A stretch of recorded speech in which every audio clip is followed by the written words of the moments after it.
Christmas is the most wonderful time of the year. But Christmas hasn't always been just like Christmas is today. If we were to go back over 100 years, back to the year 1914, World War I was happening. And yet, on Christmas Day, something special happened. People stopped fighting. There was a truce.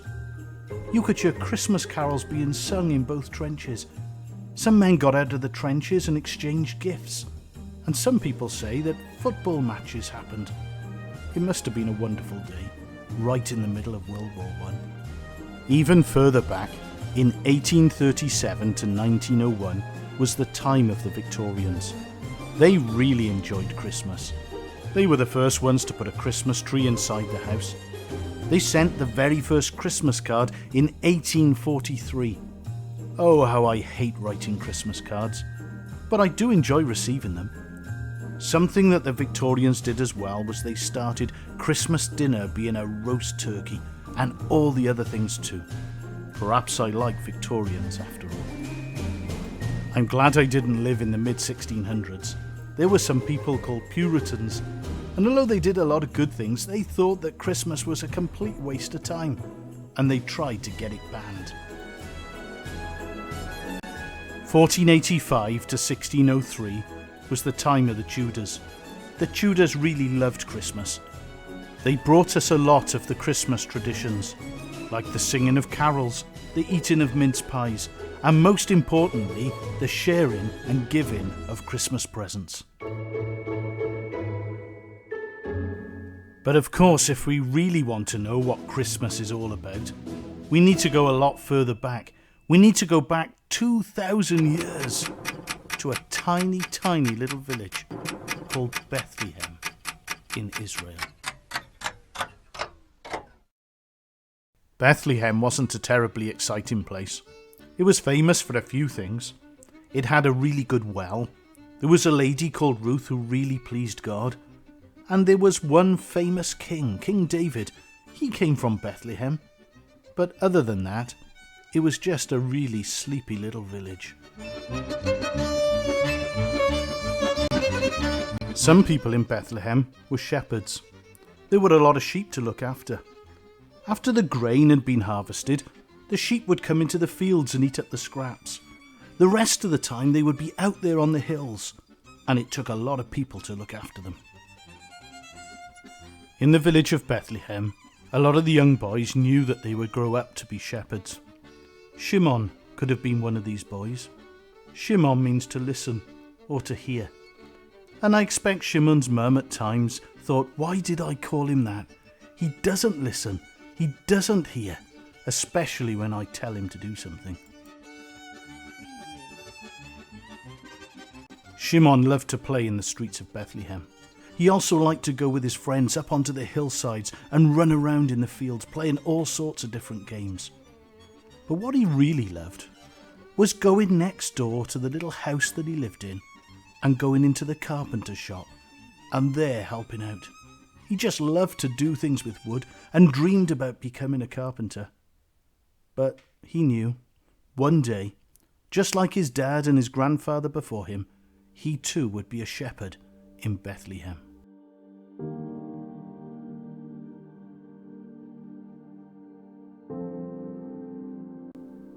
Deep down, Shimon was happy that he was going to be a shepherd. He was happy as well that he was from the village of Bethlehem.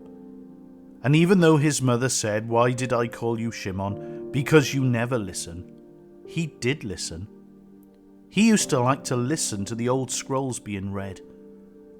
And he felt proud of Bethlehem when he heard the prophecy that was written hundreds of years before, saying that out of his village, Bethlehem, would come somebody who God would use, that was so important, who had been there from old, from everlasting.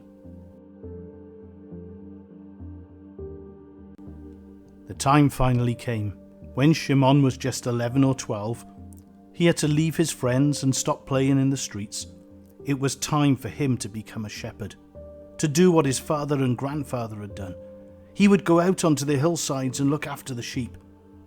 It was a little bit scary.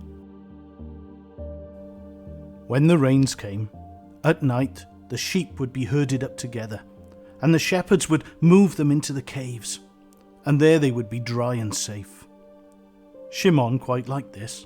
He liked being in the caves, he felt safe there. And he liked to gaze up through a hole, and when the rains had stopped and the clouds had gone, at night time he liked to look up at the stars.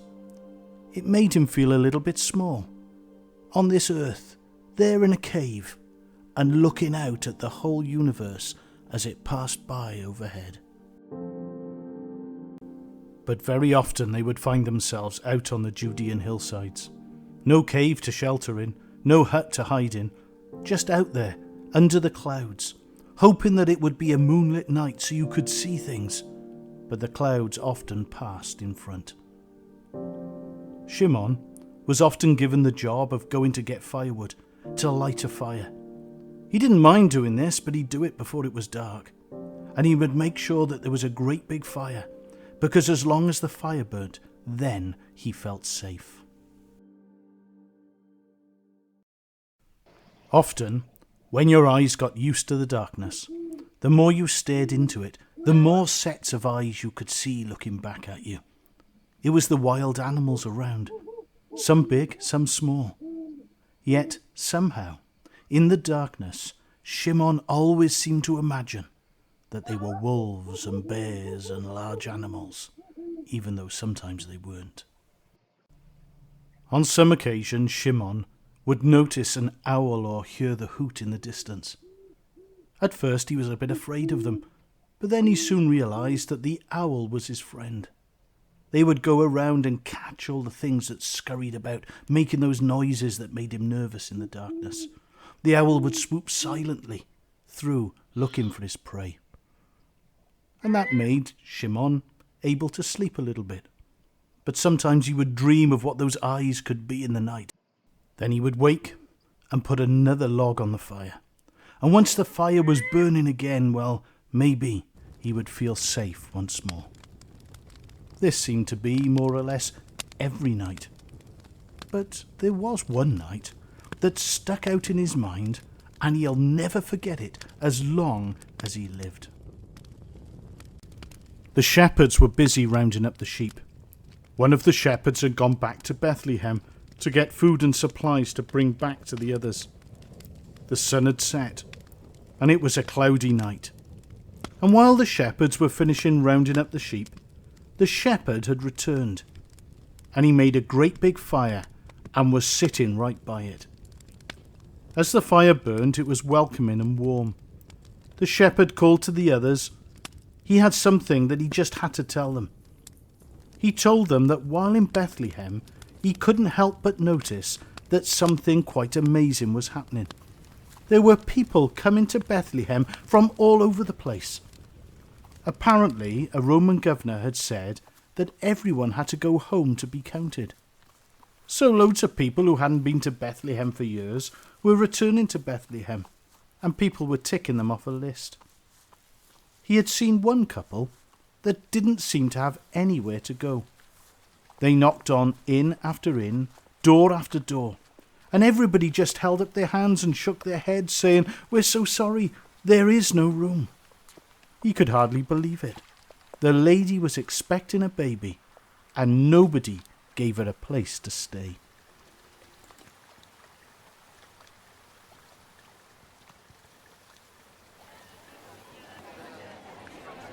Shimon couldn't stop thinking about what he'd heard.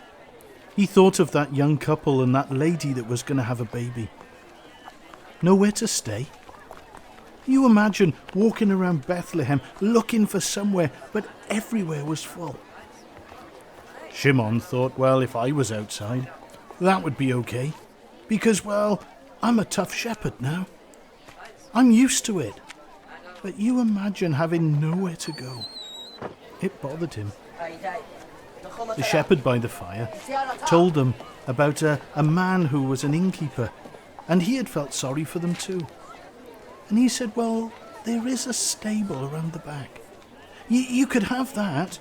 It's not much of a place, but it's yours for the night. I won't charge you. And Shimon just thought, you imagine having to be there in a stable to give birth.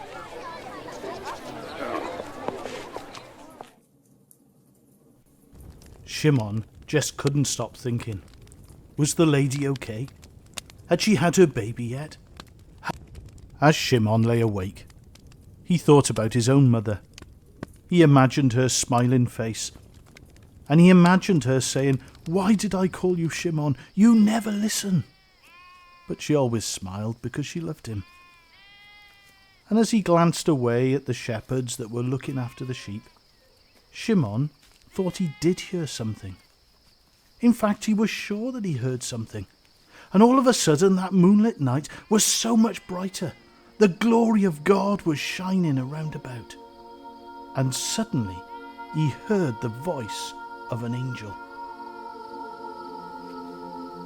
The angel of the Lord stood there in front of all the shepherds.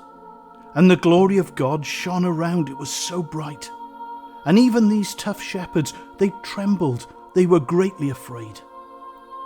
Then the angel said, "Don't be afraid. I bring you good news of great joy, which is for all people. There is born this day in the city of David a Saviour who is Christ the Lord.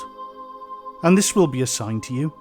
You will find the baby wrapped in swaddling clothes and lying in a manger, a cattle trough." As soon as the angel of the Lord had stopped speaking, suddenly all the angels began to praise God, and they sang glory to God in the highest, and on earth peace, goodwill to all men. After the angels had gone away, well, it all seemed now so very dark.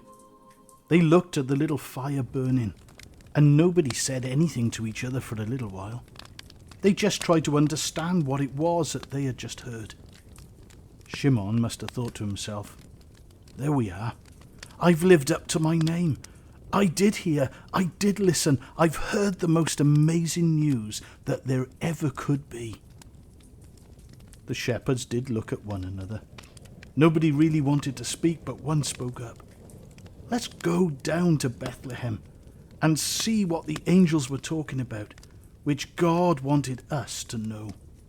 I suspect there was some arguing about who would stay and look after the sheep. But Shimon wasn't going to be one of those. He had heard the most wonderful news. God had sent a baby to be the Saviour. He was definitely going.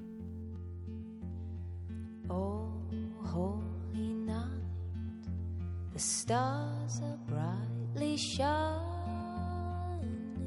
It is the night of our dear Saviour's birth. As the shepherds got to Bethlehem, they found just as the angel had said. There was a baby in a manger, a cattle trough for a bed. They knew that this was the one, Jesus, the Saviour of the world, and they bowed down before him.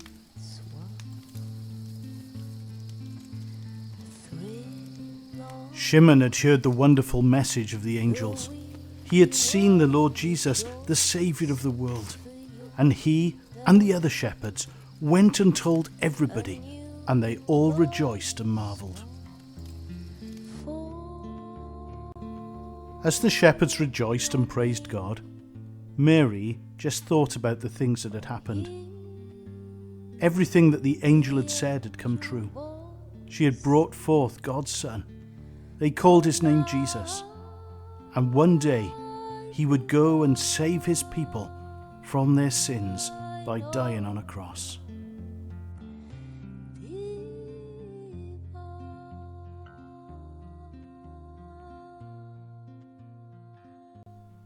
I hope you have a happy Christmas and get something at least that you were looking forward to.